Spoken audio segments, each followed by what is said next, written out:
హైదరాబాద్లో అక్రమార్కుల్ని హైడ్రా వెంటాడుతుంటే హైడ్రా చీఫ్ను అంతర్గత సమస్యలు కొన్ని వెంటాడుతున్నాయి. అవును, నిజమే, ఈ విషయం నిజమే.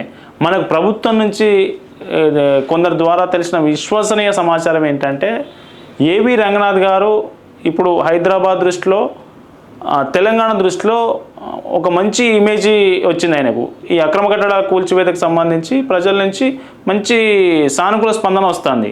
ఈ ఒక్కసారిగా రంగనాథ్ గారి ఇమేజ్ పెరిగిపోవడంతో ఐఏఎస్ ఆఫీసర్లు ఎవరైతే జిహెచ్ఎంసీ కమిషనర్ కావచ్చు, హెచ్ఎండిఏ కమిషనర్ కావచ్చు, అటు యుఏఏడి సెక్రటరీ కావచ్చు, వివిధ టౌన్ ప్లానింగ్ ఆఫీసర్లు కావచ్చు, ఇట్లాంటి ఐఏఎస్ ఆఫీసర్లు ఎవరైతే ఉంటారో సివిల్ సర్వెంట్ ఉన్నవాళ్ళు ఒక ఐపీఎస్ సాధారణ గ్రూప్ 1 క్యాడర్ నుంచి కన్ఫర్డ్ ఐపీఎస్గా మారిన రంగనాథ్ గారికి ఇట్లాంటి పెద్ద హైడ్రా లాంటి పెద్ద బాధ్యతలు అప్పచెప్పిన తర్వాత కూడా ఆయన అంతే స్థాయిలో ముందుకెళ్ళడం, అక్రమ నిర్మాణాలపై ఉక్కుపాదం మోపుతుండడం, ఏకంగా సీఎం రేవంత్ రెడ్డి సోదరుడికి లాంటి వ్యక్తులకే నోటీసులు సర్వ్ చేయడం, ఇట్లాంటి విషయాలన్నీ ఆయనను హైలైట్ చేయడంతో ఐఏఎస్ ఆఫీసర్లు ఎవరు ఆయన సహకరించట్లేదట.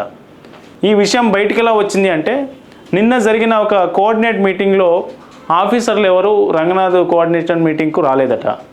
దీనిపై ఆయన కొంచెం అవమానకరంగా ఫీల్ అయ్యి ఏకంగా సీఎం రేవంత్ రెడ్డి దృష్టికే విషయాన్ని తీసుకెళ్తే రేవంత్ రెడ్డి సీరియస్ అయ్యి ఎంబటే అటు సిఎస్ శాంతికుమార్ గారిని, నెక్స్ట్ మంత్రి పొంగులేటి శ్రీనివాసరెడ్డి గారిని రంగంలోకి తీస్తే వాళ్ళు మళ్ళీ రివ్యూ మీటింగ్ పెట్టి లేదు మీరు అందరూ సహకరించాలి, ఇది మంచి ఉద్దేశంతో చేస్తున్న పని అని ఇటు సిఎస్ శాంతికుమారి అటు మంత్రి పొంగులేటి అధికారులకు చాలా సీరియస్గా చెప్పారట. ఏం చెప్పారంటే మీరు ఖచ్చితంగా రంగనాథ్ గారి నేతృత్వంలో పనిచేయాల్సిందే, ఇది ఒక మంచి ఉద్దేశంతో నిర్మాణం చేసిన వ్యవస్థ, ఖచ్చితంగా మీరు చేయాల్సిందేనని స్పష్టం చేశారట. చూడొచ్చు మనకి ఇక్కడ నిన్న జరిగిన సిఎస్ శాంతికుమారి గారి మీటింగ్లో చూడొచ్చు. ఇక్కడ దానకిషోర్ గారు యుఏఏడి సెక్రటరీగా ఉన్నటువంటి దానకిషోరు, ఇక్కడ రంగనాథ్ గారు ఉన్నారు, ఇక్కడంతా ఆఫీసర్లు. ఇక్కడ అన్ని ఖాళీ కుర్చీలు చూడండి, ఆఫీసర్లు ఎవరు పెద్దగా రాలేదు. వచ్చినా కానీ ఇక్కడ వీళ్ళిద్దరి మధ్యలో ఎంత గ్యాప్ ఉంది, ఒక చైర్ ఉంది మనకు చూడండి. ఇక వీళ్ళిద్దరి మధ్యలో స్పష్టంగా ఒక చైర్ ఉంది, అంటే ఎడమొహం పెడమొహం అన్న తీరుగా ఒక చైర్ కనిపిస్తూ ఉన్నది. నెక్స్ట్ ఇక్కడ కూడా చూడండి, పొంగులేటి శ్రీనివాసరెడ్డి మంత్రి, ఈయన అరవింద్ కుమార్ గత ప్రభుత్వంలో చాలా కీలకంగా పనిచేసినటువంటి ఐఏఎస్ ఆఫీసర్. ఆయన లెఫ్ట్ సైడ్లో పెట్టుకొని రంగనాథ్ గారిని రైట్ సైడ్లో పెట్టి ఈ రెవెన్యూ డిపార్ట్మెంట్ అధికారులందరికీ చాలా సీరియస్గా చెప్పారు, మీరంతా రంగనాథ్ గారికి సహకరించాలి, సమన్వయంతో పనిచేయాలి ఆయనతో పాటు అని చాలా సీరియస్గా చెప్పారు. నెక్స్ట్ చూడండి ఎంత సీరియస్గా చెప్పారనేది మన ఈ ఫోటో చూస్తే అర్థమవుతుంది, ఎంత సీరియస్గా చెప్తున్నారు. మీరందరూ ఖచ్చితంగా రంగనాథ్ గారితో సమన్వయంతో పనిచేయాల్సిందే, ఇది సీఎం ఆర్డర్ అన్నట్టుగా చెప్తున్నారు. రంగనాథ్ సార్ ఫేస్ చూస్తే కొంచెం కూల్గా లేదు, ఏదో కొంచెం ఆశ్చర్యంతో ఉన్నట్టు, ఆందోళనతో ఉన్నట్టు మనకు కనిపిస్తూ ఉన్నది.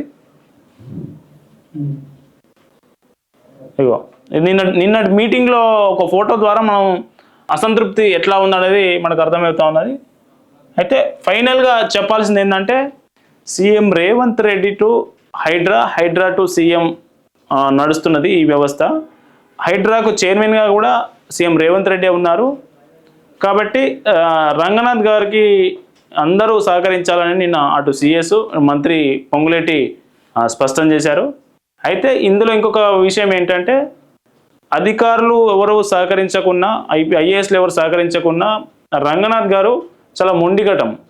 మనం వరంగల్లో చూసినాం ఆయన పనితీరు, నల్గొండలో చూసినాం, ఖమ్మంలో కూడా, అంతకుముందు ఖమ్మంలో కూడా చూసినాం. కాబట్టి ఆయన ఒక మోటోతో వెళ్ళినంటే ఖచ్చితంగా ఆ మోటోతో వెళ్తారు. ఇప్పుడు మిగిలిన అధికారులు కూడా ఇది మంచి ఉద్దేశంతో జూనియరా సీనియరా అనే విషయం పక్కన పెడితే మంచి ఉద్దేశంతో తీసుకొచ్చిన వ్యవస్థ కాబట్టి మిగతా ఐఏఎస్ ఆఫీసర్లు కూడా ఆయనకు సహకరిస్తే బాగుంటుంది అనేది జనం నుంచి వ్యక్తమవుతున్న అభిప్రాయం.